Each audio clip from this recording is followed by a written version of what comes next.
grabando. Buenas tardes, hoy es lunes 26 de octubre de 2020, son las 18:45, comenzamos la clase del día de hoy, que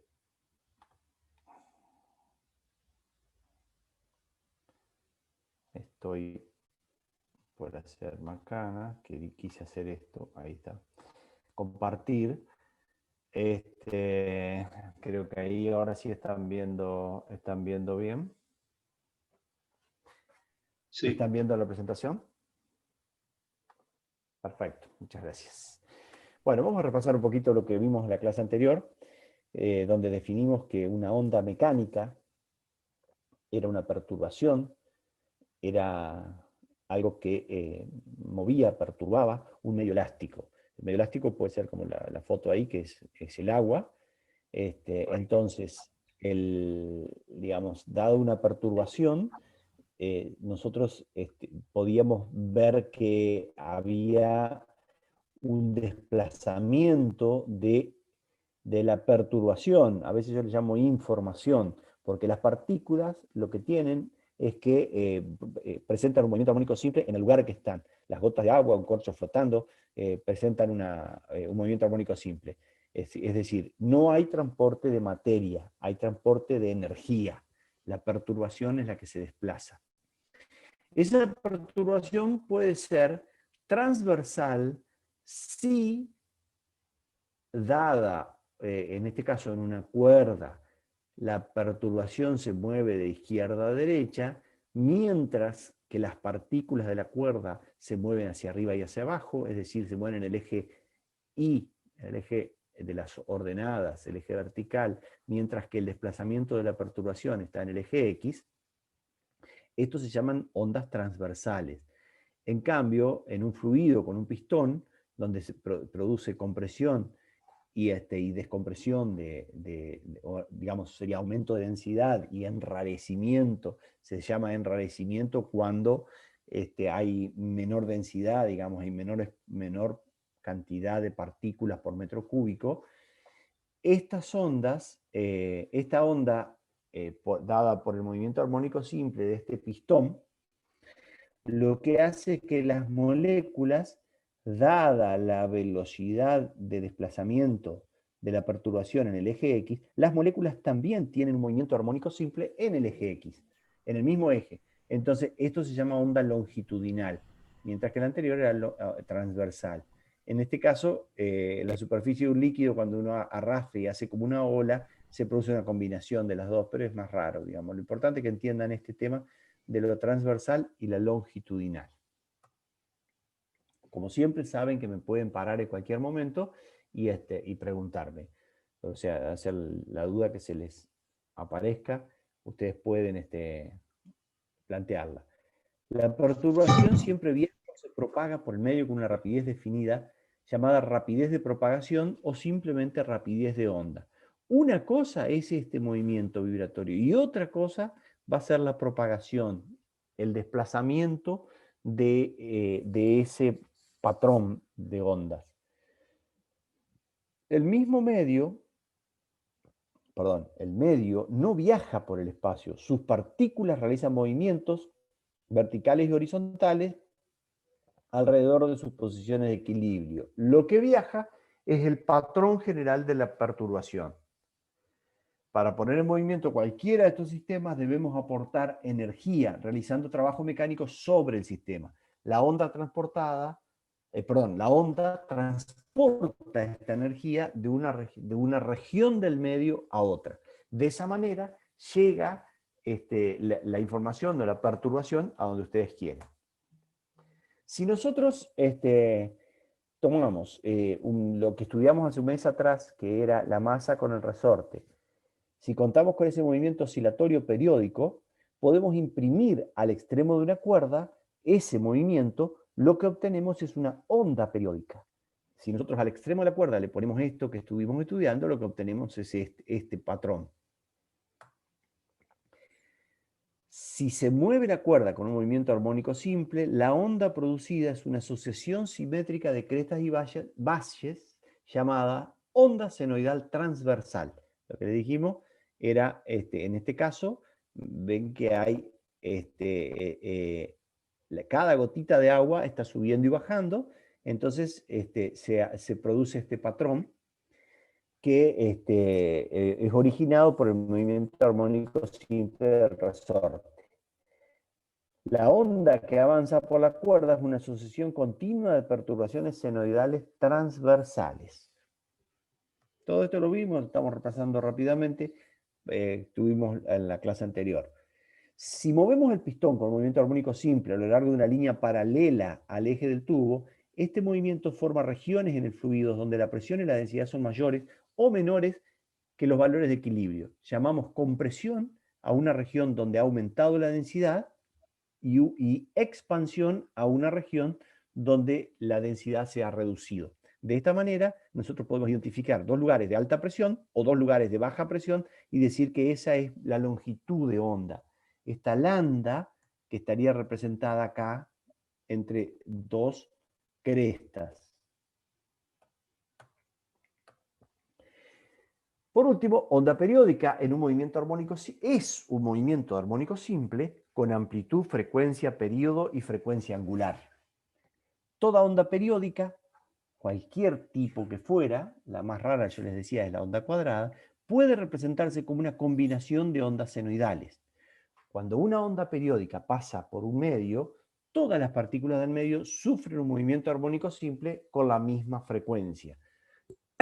Todas las partículas del agua, del charco ese que estábamos analizando, cuando pase esa onda, van a experimentar un movimiento armónico simple. Bueno, definimos ahora lo que es longitud de onda, lambda. La longitud de onda de un patrón de onda completo es la distancia entre una cresta y la siguiente, o de un valle y la siguiente, o de cualquier punto correspondiente a la siguiente repetición de la forma. Llamamos a esta distancia longitud de onda, denotada con la letra lambda, la letra griega lambda. Entonces, si tomamos el pico, de pico a pico tenemos lambda. Si tomamos el valle, de valle a valle tenemos lambda. Si tomamos cuando pasa por cero, acá que viene disminuyendo, sería cuando pasa por cero, acá que viene disminuyendo. O acá que va ascendiendo, cuando pasa por cero, será acá cuando vaya ascendiendo y pase por cero. Cualquiera de esos siempre es lambda. Bueno, y de esta forma, digamos, a medida que este gráfico, a ver si lo puedo ver un poquito, sí, ahí está, lo podemos ver así, a medida que va moviéndose el movimiento armónico simple de esta masa que le está imprimiendo el movimiento a la cuerda, lo que tienen acá, que se los dejo para que ustedes lo razonen, es que se produce que la misma, se me perdió el puntero, bueno, ahora sí, ahí está, que la misma, digamos, semionda acá, el mismo dibujo, se va trasladando en el eje X. ¿Y cuánto se traslada en el eje X? Se traslada una longitud de onda lambda, fíjate Martín, porque hay un micrófono abierto, una longitud de onda lambda en un periodo de tiempo t. En un periodo de tiempo t se traslada una longitud de onda. En este caso la transversal o la longitudinal es lo mismo. Entonces, el patrón de onda que viaja con una rapidez constante v avanza una longitud de onda lambda en el lapso de un periodo de tiempo t. Por lo tanto, la rapidez de onda está dada por metros sobre segundo, lambda sobre período, longitud de onda sobre período. Pero el período es la inversa de la frecuencia. La frecuencia se mide en Hz, 1 sobre segundo. Periodo de tiempo se mide en segundos. Entonces, si t, la inversa es f, queda que la velocidad de propagación es lambda por f. Esta es una de las fórmulas muy requeridas en las ondas mecánicas. Velocidad de propagación es lambda por f. La velocidad v de propagación depende únicamente de las propiedades del medio en que se propaga. En muchas situaciones importantes, que incluyen la de las ondas en cuerdas, la rapidez de la onda v depende únicamente de las propiedades mecánicas del medio. En este caso, aumentar la frecuencia hace que lambda disminuya, de modo que el producto lambda f no cambie. Las ondas de todas las frecuencias se propagan con la misma rapidez. En este caso, por ejemplo, si hablamos del sonido en el aire, 344 metros de forma constante. Y después, para frecuencias altas, las longitudes de onda van a ser muy cortas, y para frecuencias bajas, las longitudes de onda van a ser muy largas. Pero el producto lambda f va a mantenerse constante, la velocidad de propagación va a ser de 344 metros por segundo. Bueno, recordemos un poquito esto que yo les decía que era lo más importante de la clase anterior. Para describir una onda, nosotros vamos a necesitar una función de dos variables, cosa que ustedes no han trabajado todavía, porque análisis 1 es I de t o I de x, I igual a f de x. Y en este caso tenemos que I igual a f de x y t también. Dos variables, porque la onda varía en la extensión y varía también en el tiempo. Entonces, la función de una onda, digamos, la función de onda para una onda senoidal, podemos hacer esta pequeña trampa. Tiene dos variables, pero si yo me paro en la punta de la cuerda, digo tengo x igual 0. Por lo tanto, x no va a afectarme en mi ecuación. Me queda esto que era el movimiento armónico simple, a coseno de omega t.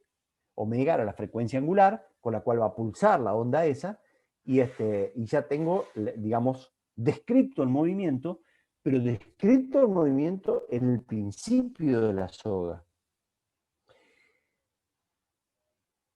Al cabo de un tiempo, la perturbación va a viajar de x igual 0 hasta x. ¿En qué tiempo? En el tiempo definido por velocidad igual a espacio sobre tiempo. Entonces, tiempo igual a espacio sobre velocidad. Entonces, en este tiempo, yo conozco la x y conozco la velocidad de propagación. Entonces, ahí tenemos que cuando la onda que salió en 0 está en x, lo va a hacer en este tiempo. ¿Y cómo hago yo para saber, digamos, obtener datos cuando x sea igual a x, no x igual 0, sino x cualquier genérica y t? Lo que tengo que hacer es que el movimiento del punto x en el tiempo t es igual al movimiento que hizo allá atrás en x igual 0 si le resto el tiempo este. Si le resto el tiempo este. ¿Por qué? Porque la onda en x igual x va a ser lo mismo que hizo en x igual 0, pero restándole el tiempo. Bueno, eso es lo más importante. Entonces, fíjense que la ecuación es exactamente igual, pero a t le resto x, le resto este tiempo x sobre b. Entonces, esto ya me está representando el valor de la ordenada de cualquier lugar de la cuerda, cualquier lugar desde x igual 0 hasta x igual 12 metros, y a cualquier tiempo, y a cualquier tiempo. Ahí están las dos variables listas. Entonces, en esta ecuación se termina la física. Esta sería la ecuación donde tengo la amplitud y la onda que va pulsando en función de t y en función de x. Para ser más prolijos, a partir de ahora yo empiezo con la parte algebraica. Fíjense, porque ahí, como les dije, termino la física. Coseno de tita es coseno de menos tita. Entonces, en vez de t menos x sobre b, en vez de t menos x sobre b, pongo x sobre b menos t, aprovechando esta propiedad de la función coseno. Y el desplazamiento, a partir de ahora, lo único que hago, fíjense, son todos pasos algebraicos. En vez de omega, pongo 2πf. Y después, acá, f sobre b, acá, ingreso f sobre b es 1 sobre lambda. F sobre b es 1 sobre lambda. Y f por t, o f es la inversa de t mayúscula, entonces queda, f por t me queda t sobre t. Después, acto seguido, defino una cantidad que es 2pi sobre lambda como igual a k, que se llama número de onda. Es, es un número que está en función de 2pi, o sea, 6,28, dividido la longitud de onda en metros. Entonces, fíjense que K va a tener la unidad 1 sobre metros. K, número de onda. Y 2pi lo ingreso acá sobre T es omega, porque es 2pi-f, como estaba acá, 2pi-f acá, entra como omega T. Entonces, esta ecuación, que la van a ver por todos lados, después en segundo año, tiene la explicación de dónde sale. K por X, omega T. Fíjense que esto X en metros, como esto es 1 sobre metros, acá queda dimensional, que es radianes. Y acá, radianes por segundo, me quedan radianes. Y anda perfecto. Entonces, K por X menos omega T es una onda que se mueve en la dirección del eje más X. ¿Y cómo se grafica esto? Con dos gráficos. Gráfico de Y en función de X y gráfico de Y en función de T. Entonces, en el gráfico de Y en función de X van a graficar la longitud de onda. Y en el gráfico de Y en función del tiempo van a graficar el periodo. Acá miden segundos y acá miden metros. ¿Alguna pregunta?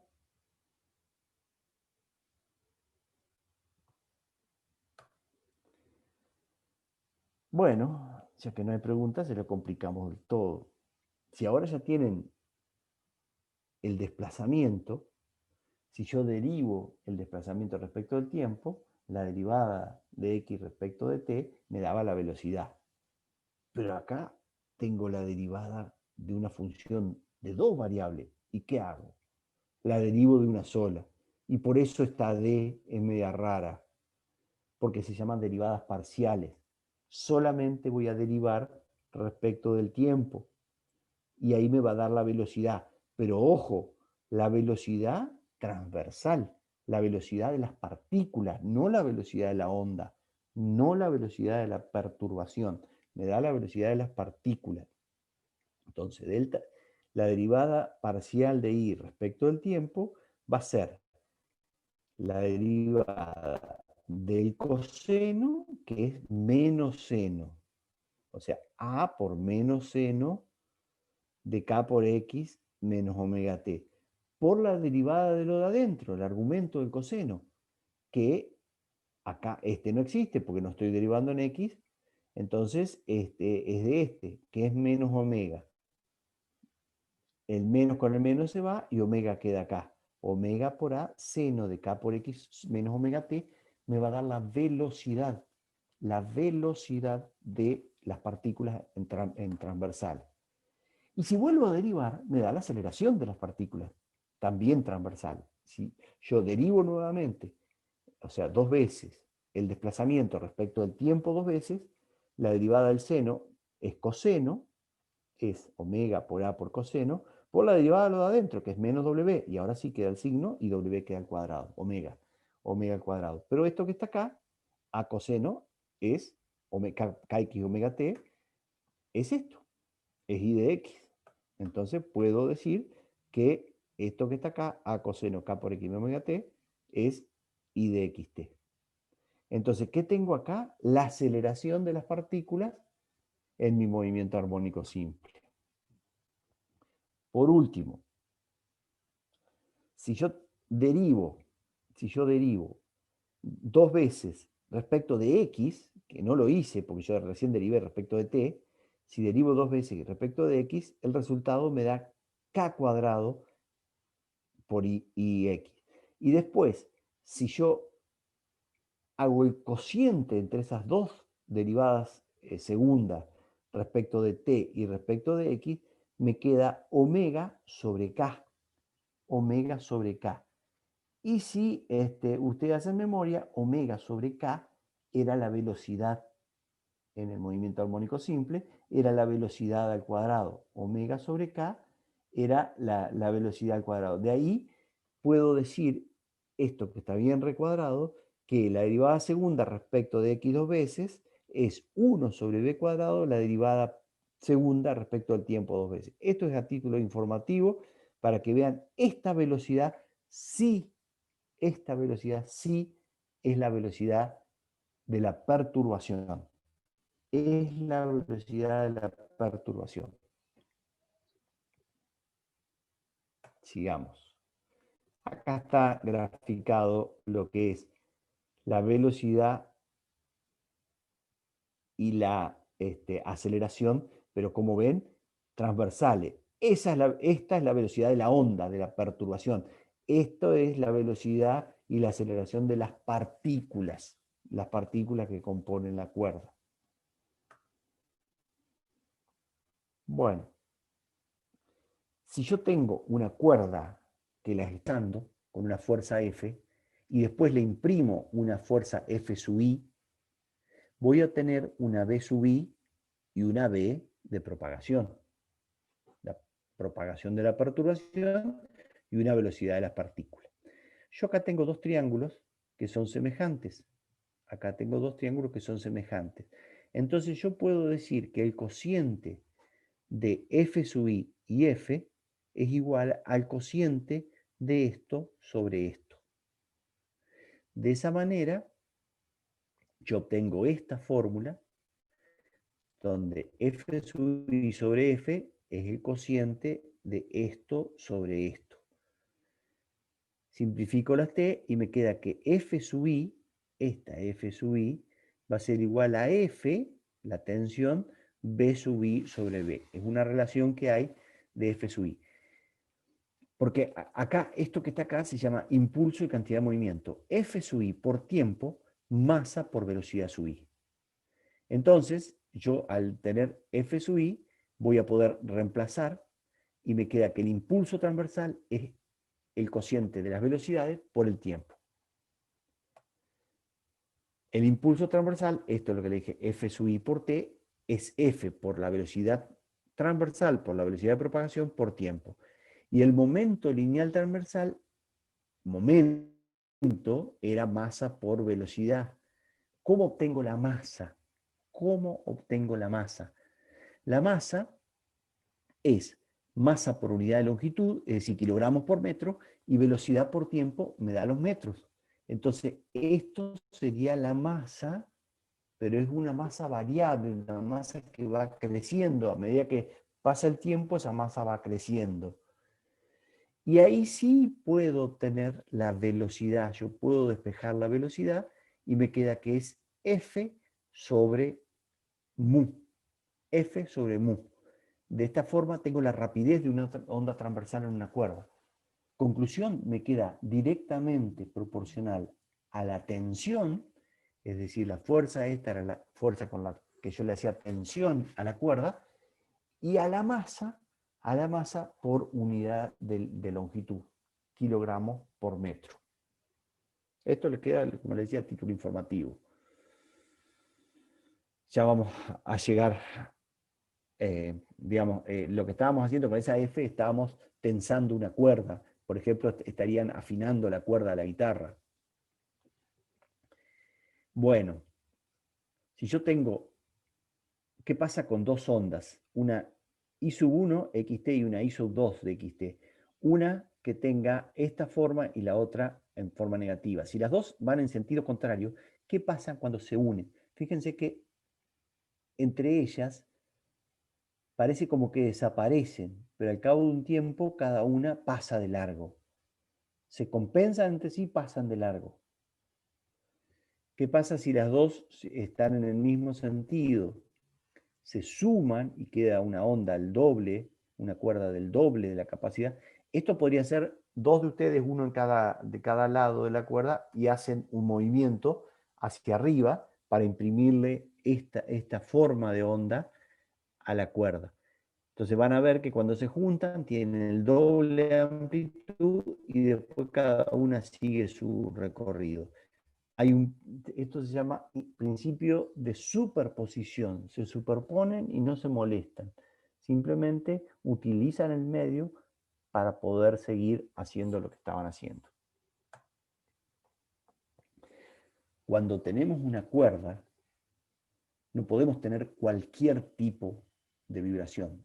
Solamente tenemos la lambda que nos permite la cuerda que está entre dos puntos fijos.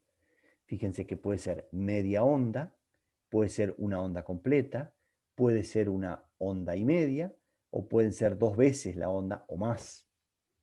Estos son modos normales de vibración de una cuerda sujeta entre dos puntos fijos. Por ejemplo, una guitarra, las cuerdas de la guitarra.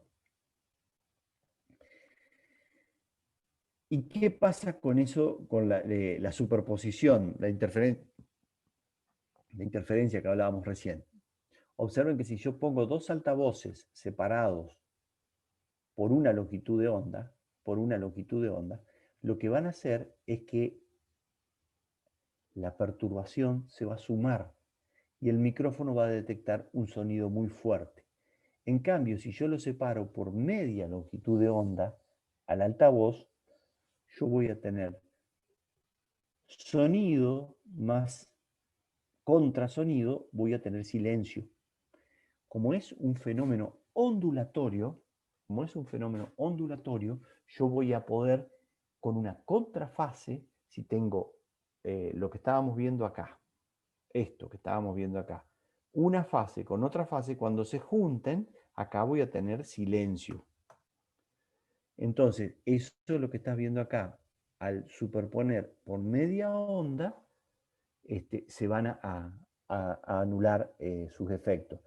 Esto ustedes seguramente habrán escuchado por ahí que hay auriculares activos, se llaman, auriculares para escuchar cuando uno va en un colectivo, en un avión, con un zumbido permanente. El auricular toma ese zumbido, genera la onda contraria y te produce un silencio artificial, porque te hace sonido más sonido igual silencio, que es lo que hace esto acá. Eso se llaman auriculares activos. Y entonces a partir de ahí se puede escuchar la música mucho más holográfica. Sigamos. Estamos llegando a los instrumentos de cuerda.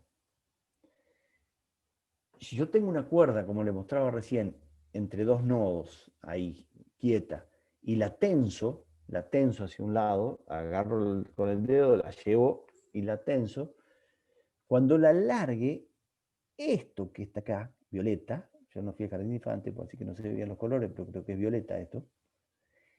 ¿Cómo se va a formar eso? Se va a formar por la media onda, por una onda completa y por una onda y media.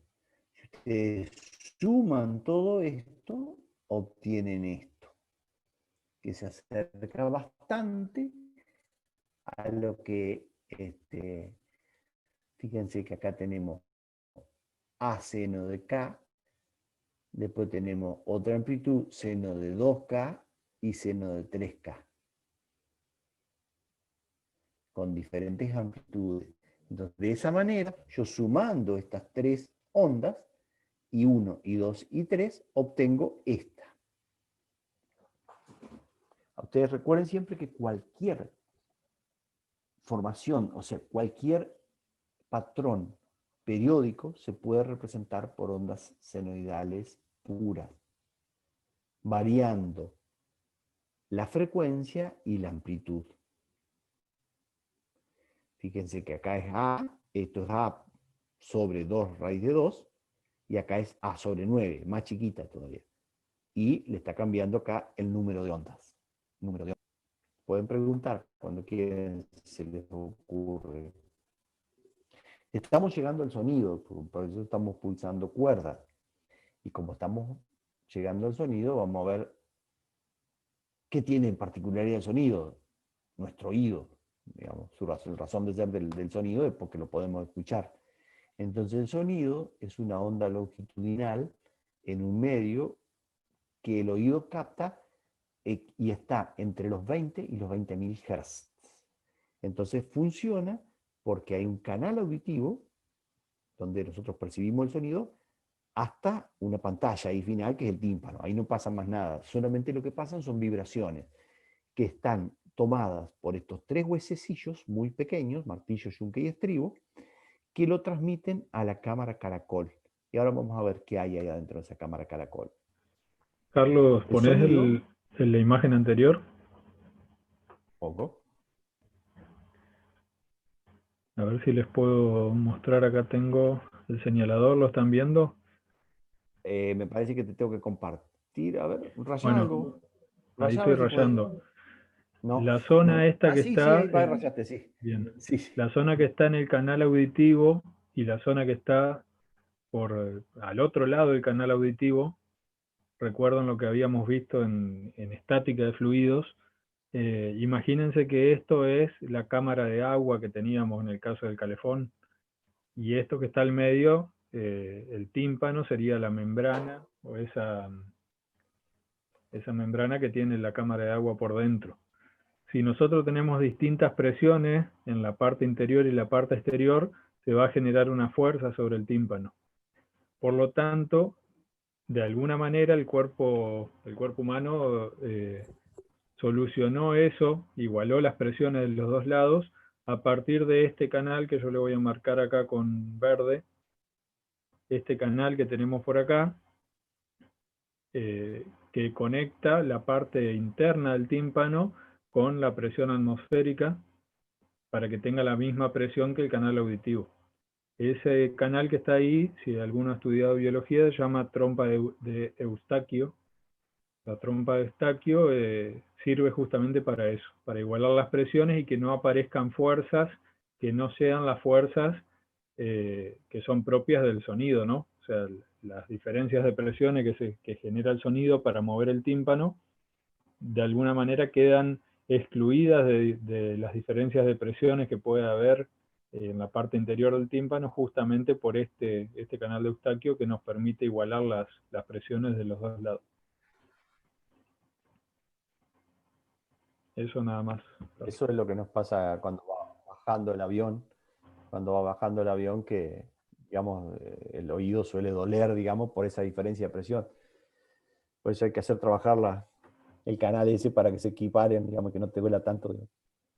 Masticar chicle o alguna... Bueno, no sé cuál es el fenómeno ese que le permite, claro, esa membrana tímpano está prevista para tan débiles, ahora van a ver los valores, tan débiles, detectar señales de presión tan débiles que ante la bestia de bajada del avión de 10.000 metros a cero es monstruosa la diferencia, entonces, digamos, por ahí explotan por ese lado, digamos. Entonces, bueno, esto de nuevo son tres formas de escribir una onda sonora. Es por longitud de onda, una gráfica de la fluctuación de la presión. Digamos, hay lugares con alta presión, lugares con alta presión y lugares con baja presión, con muy baja presión. Entonces, de alta presión a baja presión, esto es lo que reconoce, sería la amplitud o la intensidad del sonido. Ahora vamos a llegar a esas definiciones. El nivel de intensidad del sonido no es lineal, por eso se utiliza una escala logarítmica. El nivel de intensidad del sonido se define respecto de un umbral, 10 a la menos 12 watts por metro cuadrado, es lo mínimo que nosotros, es decir, 0,11 ceros y un 1 sería ese el valor de la potencia que nosotros empezamos a detectar el sonido y el valor que nosotros queremos digamos, medir. Entonces, eso se mide en decibeles. La intensidad de una onda de 10 a la menos 12, su intensidad es 0. En cambio, una intensidad de 1 watt por metro cuadrado corresponde a 120 decibeles, que es el umbral del dolor. Entonces, nivel de intensidad del sonido, beta, es 10 logaritmo de intensidad sobre una intensidad de referencia. La intensidad de referencia es esto. 0, umbral de adición, 120 decibeles, 1 vatio. Y acá tienen algunos valores. El umbral del dolor es 120, 140 es un avión de reacción, que digamos más vale no estar cerca, 110 el boliche, el remachador 95, un tren 90, tráfico urbano 70, 80, una conversación entre 50 y 60, el auto muy silencioso, el radio con 40 difícil pero bueno, ya menos de 40 es muy difícil. A veces 35 no se tiene que escuchar ni el vuelo de una mosca, digamos. En ese cuadro se puede ver por qué se utiliza la escala logarítmica. Recuerden que las escalas logarítmicas se utilizan cuando lo que queremos representar tiene mucha variación entre lo más chico y lo más grande. O sea, son variaciones. Fíjense que si podemos escuchar un murmullo normal está en 10 a la menos 10, y un avión militar hablamos de 10, o acá el umbral de dolor está 10 a la 1, tenemos 12, 10 prácticamente órdenes de magnitud de diferencia entre una y la otra. O sea, 10 a la 10, no sé en este momento cuándo son, pero 100.000 millones. Imagínense de diferencia de energía entre un punto y el otro. Para poder graficar todo eso de alguna manera con valores que no sean tan difíciles de interpretar, es que se utiliza la escala logarítmica. Por ende, la diferencia entre 10 decibeles y 20 decibeles no es que sea 10 veces más fuerte, sino que tendríamos que ver en la escala, digamos, en notación científica, pero son capaz 10.000 veces más energía que... Sí, claro. Bien. Vamos a ver el video de cómo funciona el oído. A ver si díganme si escuchan el audio. Estén atentos para modificar el volumen, en todo caso. ¿Escuchan el video? Ahora sí. El carnoso oído externo recoge los sonidos que nos rodean. ¿Escuchando? Sí, se está escuchando, Carlos, pero se escucha fuerte, por eso le digo que en todo caso modifique cada uno. Ahí lo bajé. Los conduce por el canal auditivo para hacer vibrar el tímpano. Al otro lado del tímpano, estas vibraciones son transmitidas a través del oído medio por unos huesos diminutos. Pero no se ve el video, Estos Carlos. son los únicos huesos que dejan de crecer poco después del nacimiento. Muy importante, Martín, muy importante. Por eso, gracias por decirme, porque vamos a empezar de nuevo. El carnoso oído externo recoge los sonidos que nos rodean y los conduce por el canal auditivo para hacer vibrar el tímpano.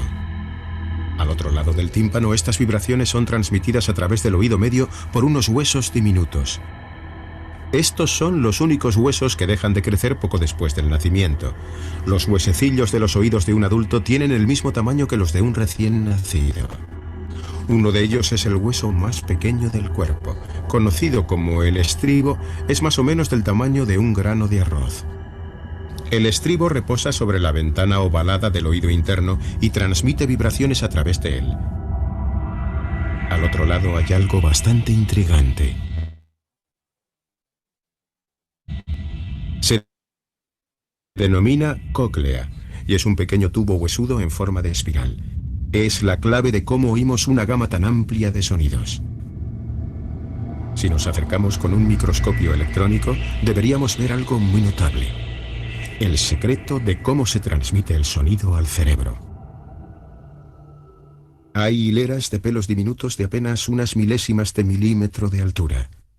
Cuando el sonido las hace vibrar, envían al cerebro señales eléctricas que experimentamos como sonido. Es un espectáculo fascinante y estamos a punto de ver cómo sucede. Miremos más de cerca estos objetos con forma de V. En realidad son grupos de 3 filas de pelillos que forman parte de un sistema amplificador autónomo.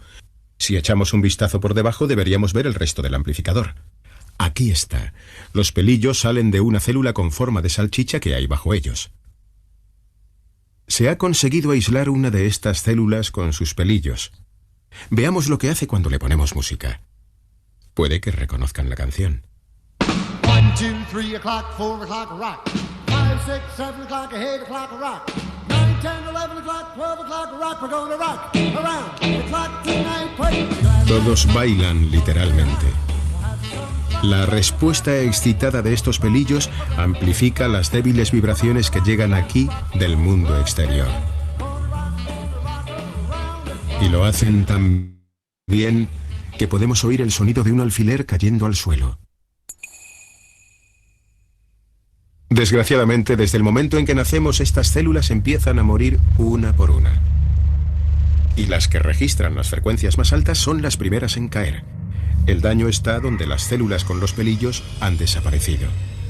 A causa de la pérdida de estas células, a los 10 años de edad hemos oído la gama de sonido más amplia que podremos oír el resto de nuestra vida. A medida que envejecemos, algunas personas siguen oyendo relativamente bien, pero en otras han desaparecido tantas células amplificadoras que solo pueden oír ruidos fuertes.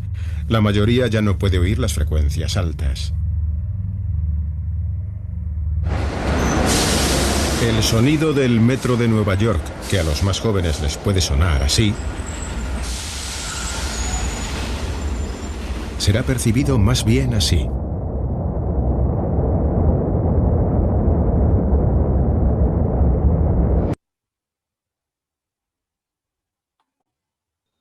Qué copado.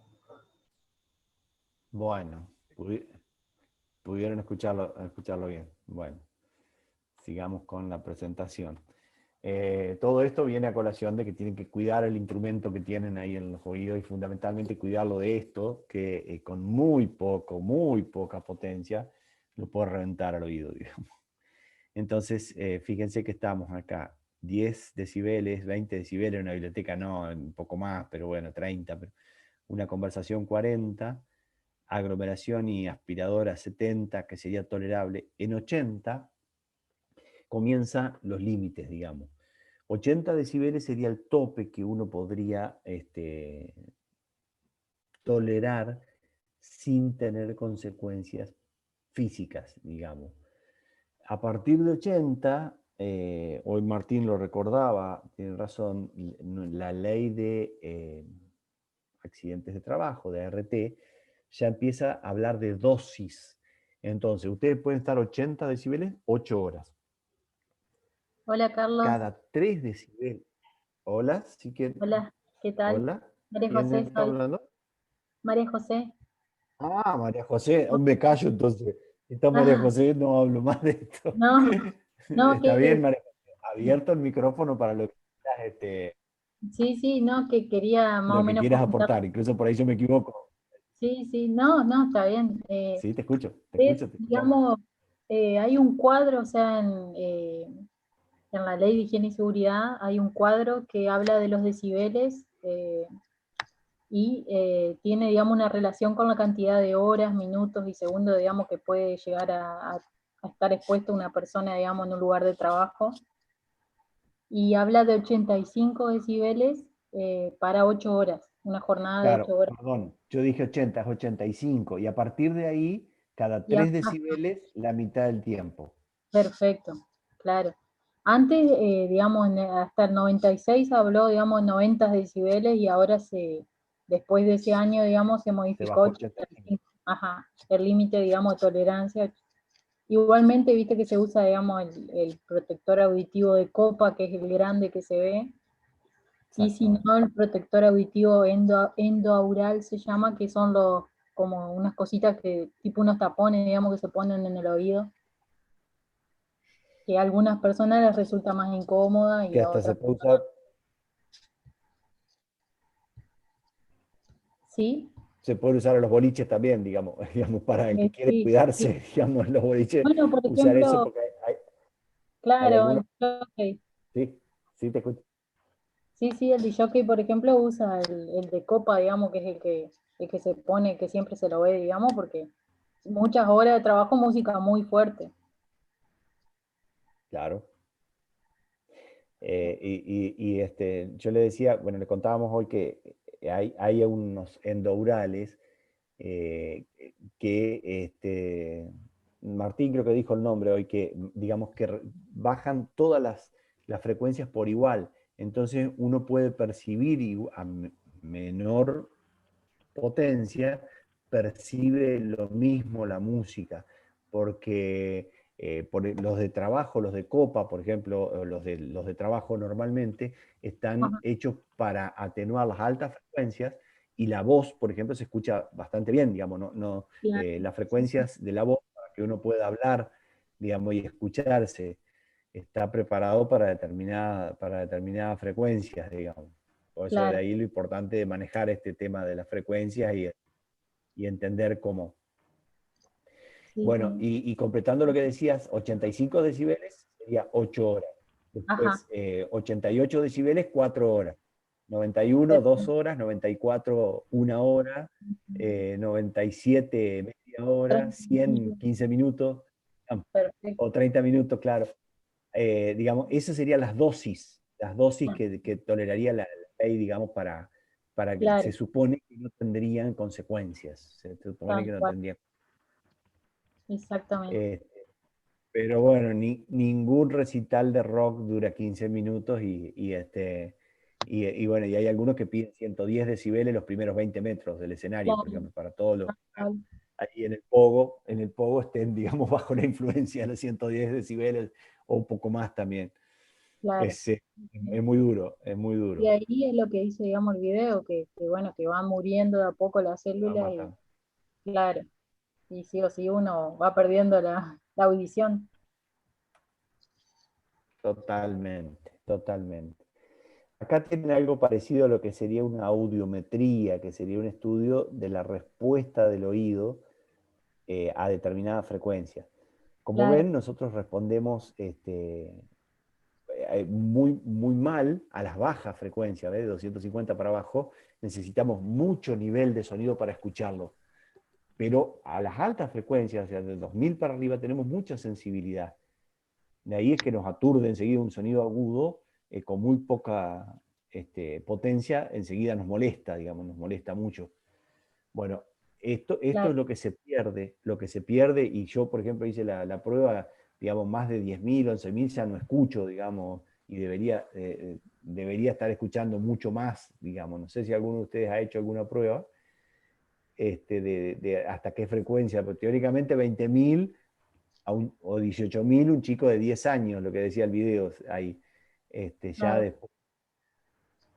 Sí, eh, yo no me he las hecho audio- la audiometría, pero he visto, sí, digamos, cuando van a hacer los estudios periódicos a los trabajadores, digamos, las ART, bueno, entran a una cabina y ahí, digamos, le hacen la prueba.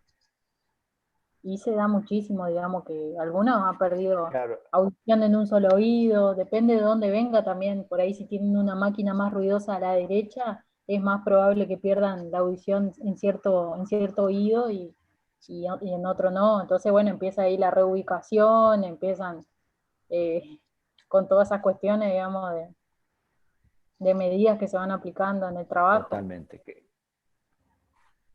Que por suerte hoy se le da mucho, realmente mucha importancia, Sí, porque si no era como normal llegar sordo a viejo y bueno, digamos, claro, pero bueno, hoy hay formas de cuidarse. Por eso yo en estas clases hago mucho hincapié porque usamos mucho los auriculares y a mí me impresiona a veces estar al lado de una persona que uno está escuchando a 1 metro los auriculares del sonido que está escuchando él, o sea que la cabeza le está reventando, digamos, y sí, es verdad. Y cada vez le suben más el volumen porque van escuchando cada vez menos y es peor. claro, claro, claro, claro, claro, claro.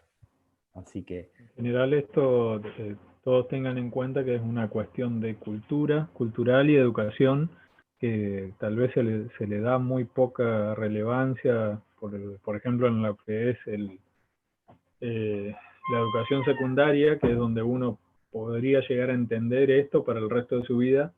Y hoy por hoy, digamos, con los medicamentos nos llevan a vivir 80, 90 años, pero los vivimos mal a los últimos años. Eso es lo que se está queriendo lograr, que en todo caso la vida lleguemos con una calidad de vida un poco más mejor, ¿sí? Sí, imagínense que un trabajador a los 65 años aproximadamente se jubila como promedio, y de los 65 hasta los 95 tienen 30 años. O sea, 30 años para vivir sin escuchar correctamente, por ahí se van a disfrutar mucho menos.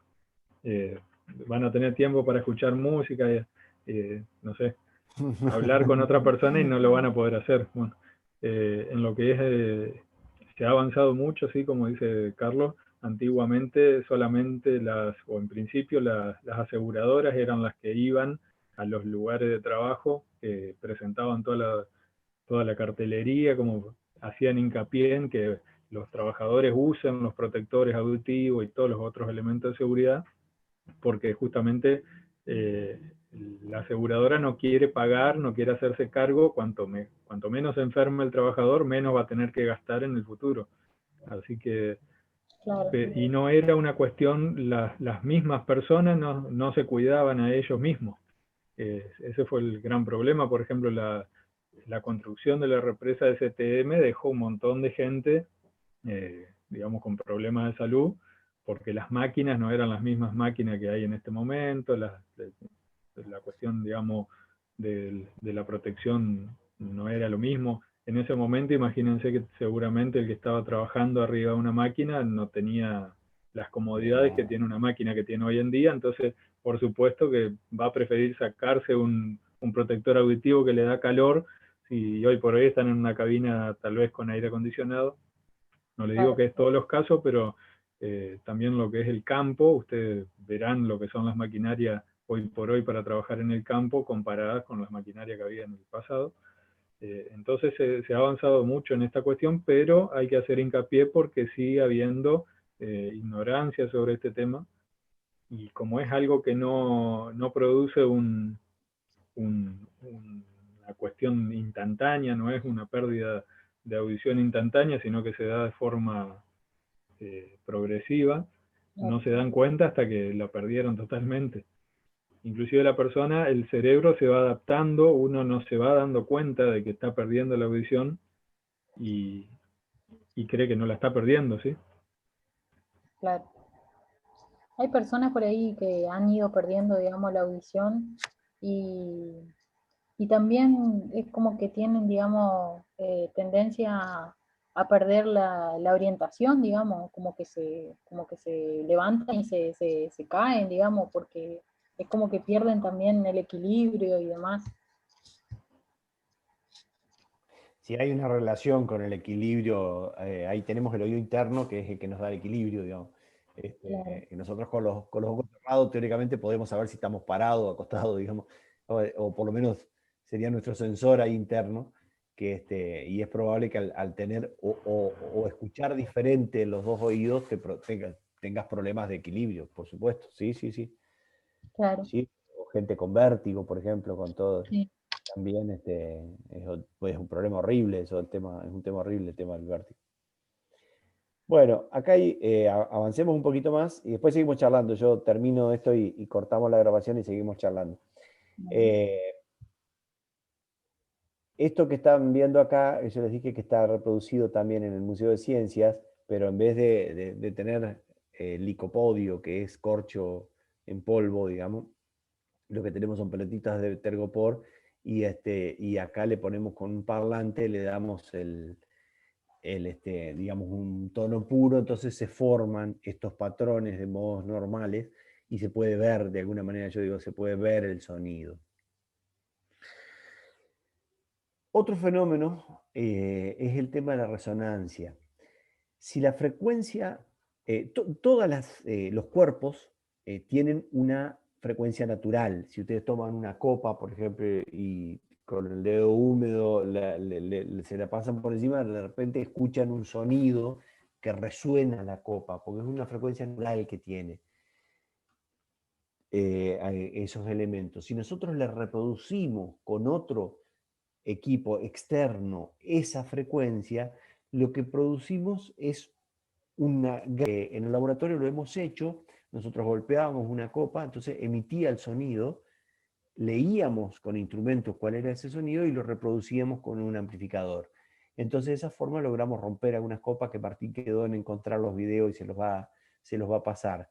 Entonces, esto es un fenómeno, los edificios tienen su frecuencia natural, que no debe coincidir, por supuesto, con un terremoto, porque si no, ahí es una locura lo que sucede, digamos, o los soldados al cruzar un puente no pueden marcar el paso porque también pueden hacer coincidir el paso de todos, que vienen sincronizadamente con la frecuencia natural del puente, y el puente se rompe. Bueno, eso es fenómenos de resonancia. Hay un montón de lugares. Esto explica por qué les gusta cantar en el baño a ustedes, porque con muy poco esfuerzo, el baño es un recinto cerrado, con muy poco cortinado, entonces hace que rebote muy bien el sonido, y con muy poco esfuerzo ustedes logran una sensación de que están, parece, en un estadio, digamos. Entonces a todos nos gusta cantar en el baño por eso. Por esa forma, por este fenómeno de resonancia. Bueno, si avanzamos un poquito más, la rapidez de las ondas, algo ya dijimos hace un ratito, que estaba relacionado con la tensión y con la densidad lineal de masa. En un fluido está dado por el módulo de volumen y la densidad del medio. Entonces, en una cuerda era esto. En el fluido va a estar dado por el módulo, nosotros no dimos la bolilla de elasticidad, pero así que eso lo van a tener que buscar por su cuenta, el módulo, lo que es el módulo de volumen o lo que es el módulo de Young, que es una medida de la elasticidad, una característica en el caso de un sólido, el módulo de Young, y la densidad en una varilla sólida. Y en gases está dado por la razón de las capacidades caloríficas, la temperatura, la constante de los gases y la masa molar. Entonces, esto son características, le digo, esto es a título informativo, por eso vamos rápido, que nos va a dar la velocidad del sonido en los distintos medios. Así, tenemos que en el aire es de 344 metros por segundo, pero en el helio, que tiene otra característica, es 999 metros por segundo. Esto hace que si alguno de ustedes jugó con el tema de tomar un globo de helio y aspirarlo y después hablar con eso o gritar con eso, le sale una voz muy aguda, es porque el sonido se transporta mucho más rápido en el helio que en el aire. Bueno, lo mismo acá tienen lo que es en el agua o en el mercurio. Ven que en el agua va mucho más rápido que en el aire. Entonces, si ustedes están escuchando un sonido por arriba del agua y meten la cabeza dentro del agua, lo van a escuchar mucho más claro, porque se transporta el sonido de una lancha, por ejemplo, mucho más rápido por el agua, o el tren por el riel del ferrocarril, mucho más rápido que por el aire, ¿ves? 5.900 metros por segundo, casi 6 kilómetros por segundo, contra 300 metros por segundo en el aire.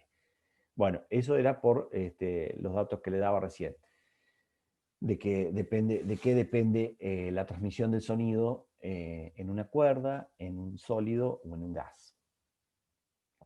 Bueno, la intensidad del sonido,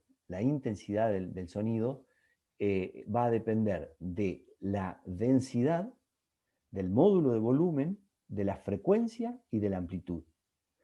Entonces, fíjense que por qué yo con una alta frecuencia consigo altas intensidades. Es directamente proporcional al cuadrado. Y también, por supuesto, la amplitud, ¿no? La amplitud. Y donde B es igual a lambda por P sub 0, que es presión de equilibrio de los gases, y lambda, perdón, es la razón de las capacidades caloríficas que hablábamos recién. Entonces, también a título informativo, para que lo tengan. Esto sí me interesaba que lo tengan como concepto, porque seguramente les va a interesar. Acá tienen, recién analizábamos lo que era cómo el cuerpo percibe los sonidos. Nosotros también emitimos sonidos a través de las cuerdas vocales, que en realidad no son tan cuerdas, sino son membranas, en realidad que están alojadas aquí bien detrás del cuello nuestro, Y hay todo un aparato de fonación, todo un aparato de fonación.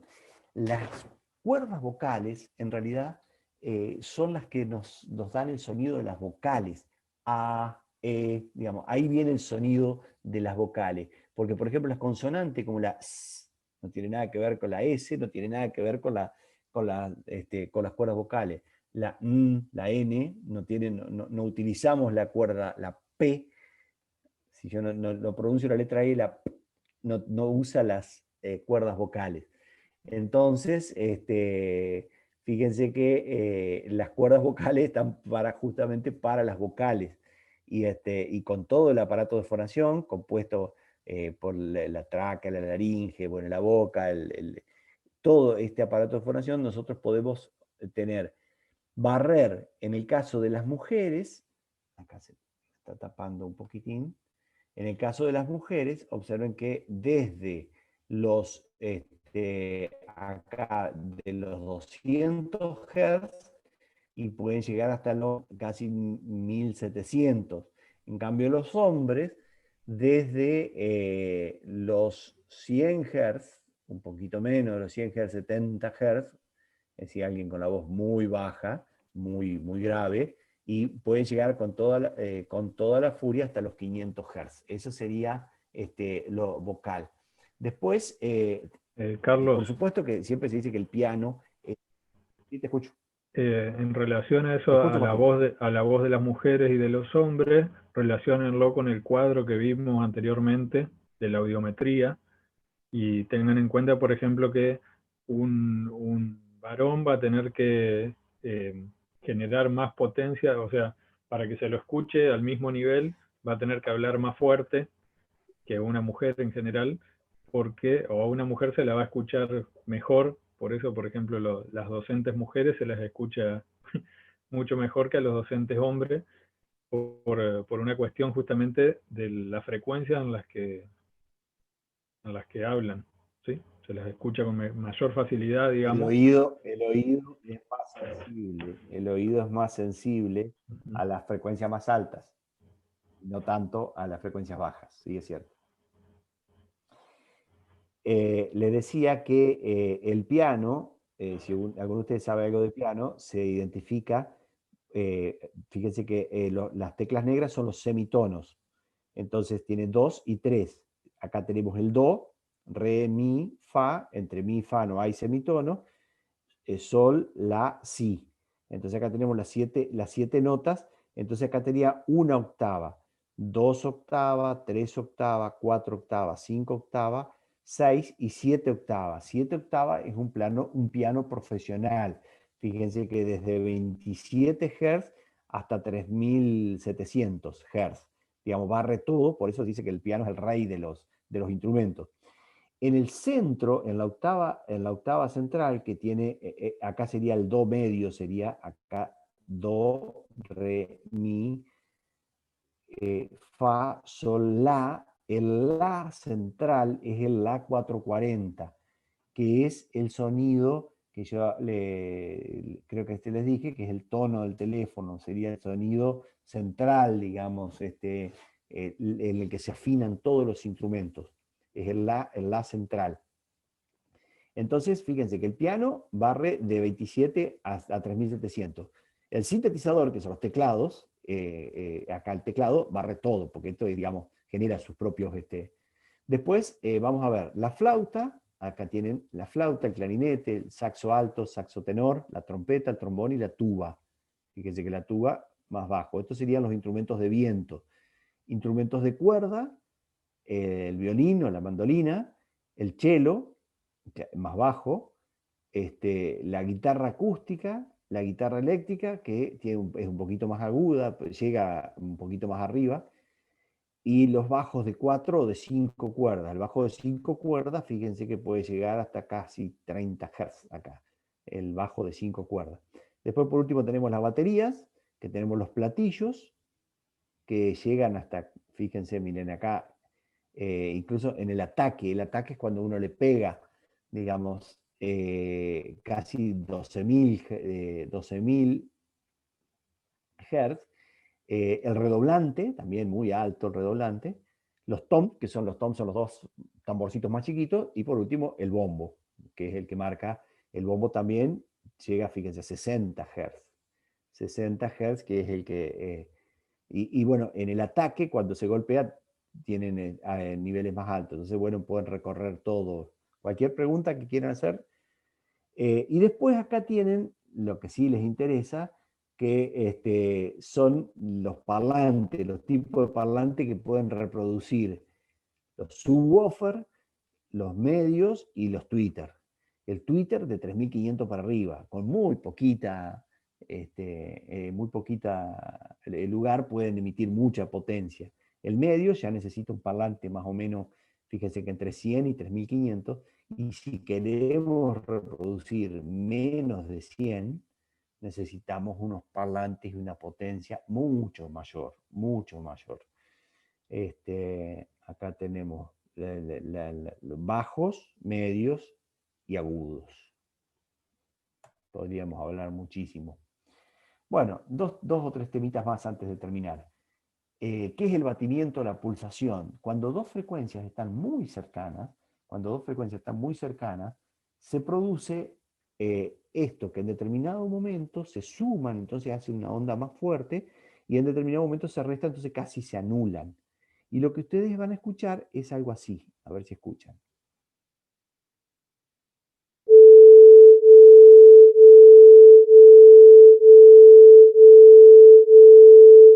¿Lo escucharon?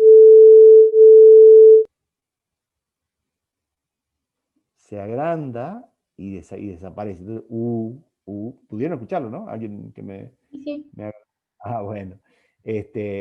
Lo que estas dos ondas superpuestas, 440 y 439, en determinado momento se suman y en determinado momento se restan. La que queda es esta.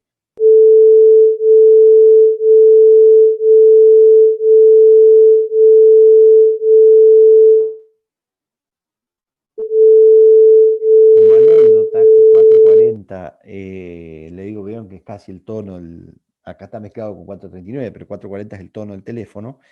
Le digo que es donde se afina el La central, que es la tecla central, el La de la octava central del piano, la quinta cuerda de la guitarra, que es el La 440.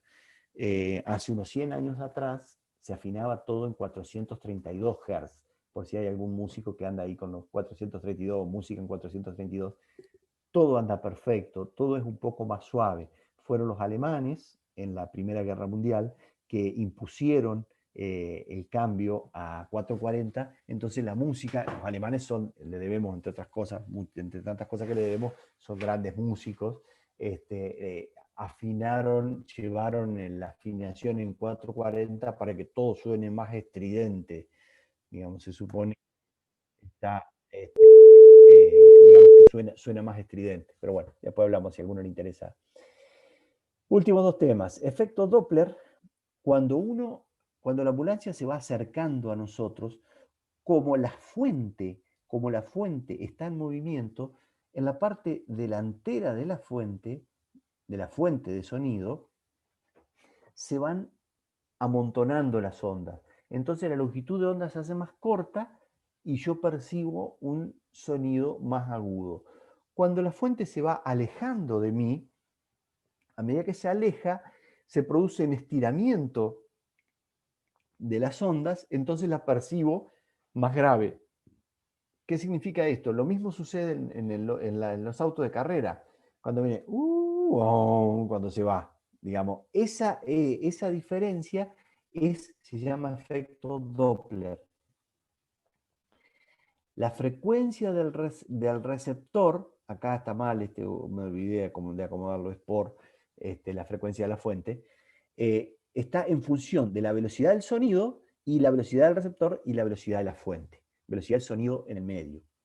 Entonces, la velocidad del receptor, la frecuencia, perdón, cambia en función de la velocidad de la fuente y la velocidad del receptor. Bueno, esto se llama efecto Doppler. Se suma, Y por Carlos, último, las velocidades. Ahí se suma una cuestión en el efecto Doppler, que tengan en cuenta también que cuando la fuente se está acercando a nosotros, además de que la frecuencia es mayor, la amplitud de la onda también va a ser, la vamos a detectar cada vez mayor, más fuerte, digamos, al sonido, porque se está acercando. Entonces hay menor pérdida de energía en el La ambiente. intensidad, sí. Pero no tiene que ver, la intensidad no tiene que ver con el efecto Doppler en sí, sino No, que por nada la más la cercanía. fuente se está acercando y después se está alejando. Por las dudas, para que no se confundan si lo llegan a ver por ahí o llegan a escuchar algún video, el hecho de que al acercarse se escuche cada vez con mayor intensidad tiene que ver con que cada vez está más cerca la fuente nada más. No, bien, bien, Martín.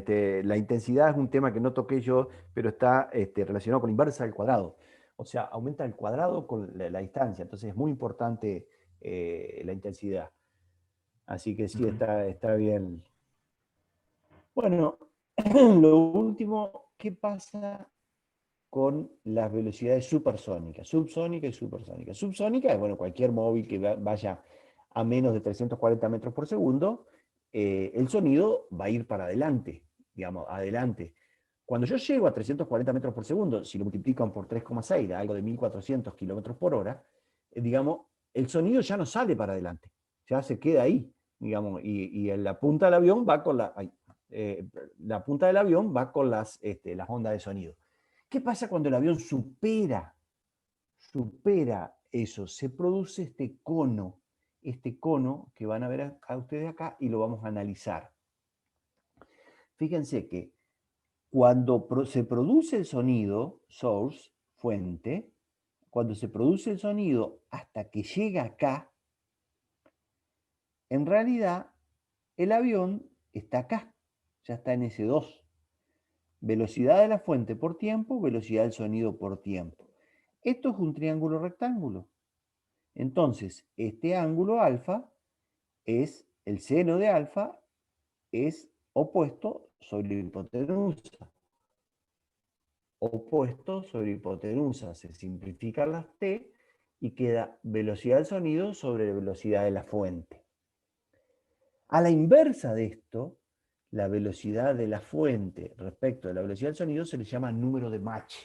Mach 1 es para cuando la velocidad es 344 metros por segundo de la fuente igual a la del sonido. Entonces, eso es Mach 1. Cuando yo supero Mach 1, se produce este cono. ¿Y para qué me sirve este cono? Si yo voy a estar paradito acá, mirando el avión que pasa, voy a ver pasar el avión, y cuando el avión esté por acá y el cono llegue a donde estoy yo, ahí escucho toda la explosión sónica, que es muy, muy fuerte, muy fuerte. Si esto pasa en un avión de esto pasa sobre una ciudad, rompe todos los vidrios, digamos, porque es muy fuerte lo que sucede. Así que esto, bueno, era lo último que quería decir, si hay alguna consulta, pero si les parece, voy a dejar de compartir y detenemos la grabación para que no se haga tan pesada y seguimos charlando.